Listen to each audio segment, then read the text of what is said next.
নমস্কার বন্ধুরা, আমি সুমি। আপনারা দেখছেন সুমি রান্নাঘর। আবারও চলে এলাম নতুন একটি ভিডিওর সাথে। সজনের ডাঁটা দিয়ে নিরামিষ মুগের ডাল রান্না করে দেখাবো। চলুন তাহলে রেসিপিটি শুরু করা যাক। তার আগে আমার ভিডিওটি যদি আপনাদের ভালো লেগে থাকে চ্যানেলটিকে সাবস্ক্রাইব করে ভিডিওটি লাইক দিয়ে দেবেন। চলুন তাহলে রেসিপিটি শুরু করা যাক। ডালটি রান্না করার জন্য একটা কড়া বসিয়ে নিয়েছি। কড়াইটি গরম হয়ে গেছে। আমি 1 কাপ ডাল দিয়ে দেবো, মুগ ডাল। ডালটাকে একটু ভেজে নেবো যতক্ষণ সুন্দর একটা গন্ধ না আসছে। ডালটার কালারটাও চেঞ্জ হয়ে এসছে। এখন আমি জল অ্যাড করব।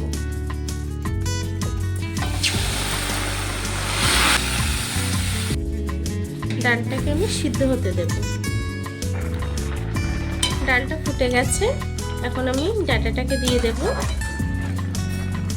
সজনের ডাঁটাগুলোকে দিয়ে দেব। ডাঁটা আর ডালটাকে সুন্দর করে সিদ্ধ করে নেব। আমি সামান্য আরও একটু জল অ্যাড করব।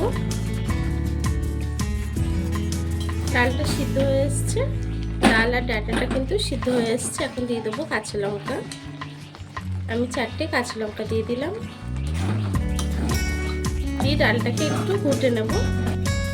এখন দিয়ে দেবো নুন হলুদ, দিয়ে দেবো স্বাদ মতো নুন, দেবো হলুদ গুঁড়ো। নুন হলুদটাকে দিয়ে একটু নেড়ে ছেড়ে নেব। নুন হলুদটাকে দিয়ে ডালটাকে একটু নেড়ে ছেড়ে নিয়েছি। এখন দিয়ে দেবো জল। যতটা ডাল রাখবেন সেই অনুযায়ী জলটা অ্যাড করবেন।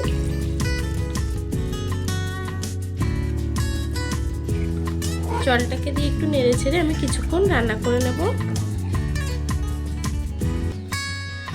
ডালটা ফুটে গেছে। এখন ডালটাকে নামিয়ে আমি ফোড়ন দিয়ে দেব। ডালটাকে নামিয়ে নেব। ওই কড়াইটাকে আবার বসিয়ে নিয়েছি। দিয়ে দেবো সামান্য একটু তেল। তেলটা গরম হয়ে গেছে। দিয়ে দেবো 1 চামচ 5 ফোড়ন, দেবো 2টো শুকনো লঙ্কা, দিয়ে দেবো 2টো তেজপাতা। ফোড়নটাকে একটু ভেজে নেব। ফোড়নটাকে একটু ভেজে নিয়েছি। এখন ডালটাকে দিয়ে দেব।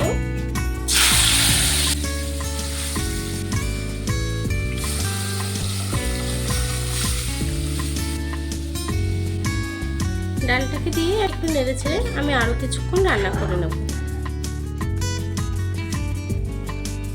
দেখুন আমার ডালটা কিন্তু হয়ে গেছে। এখন ডালটাকে নামিয়ে নেব। গ্যাসটাকে বন্ধ করে দেব। এখন ডালটাকে নামিয়ে নেব। দেখুন বন্ধুরা, আমার ডালটা কিন্তু হয়ে গেছে। নিরামিষের দিনে কিন্তু আপনারা এভাবেই ডালটা বানিয়ে নিতে পারেন। আমার এই সিম্পল রেসিপিটি আপনাদের কেমন লেগেছে কমেন্ট বক্সে জানাতে ভুলবেন না। ভিডিওটি ভালো লেগে থাকলে চ্যানেলটাকে সাবস্ক্রাইব করে ভিডিওটি লাইক দিয়ে দেবেন। আর এতক্ষণ ধরে আমার ভিডিওটি দেখার জন্য আপনাদেরকে অসংখ্য ধন্যবাদ।